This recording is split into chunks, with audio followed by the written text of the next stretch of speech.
So, good morning to all of you. Myself, Mahesh Jagdish Pingle, lecturer Electronics Engineering, Government Polytechnic, Ambad. So, today we are going to concentrating on the term modulation index in terms of the current.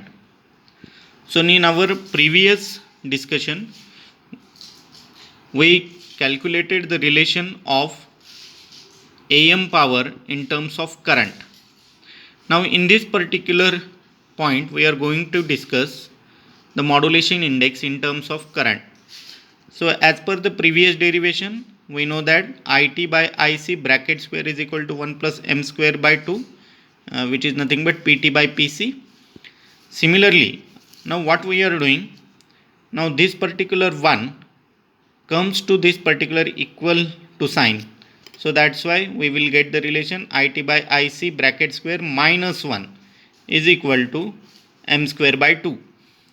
Now whatever the term in denominator, it is 2.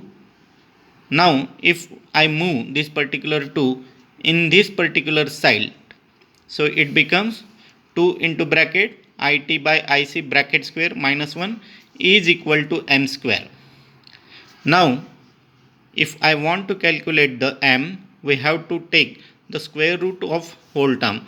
So it becomes M is equal to square root of 2 into bracket IT by IC bracket square minus 1. So this is nothing but the relation for modulation index in terms of the current. Thank you.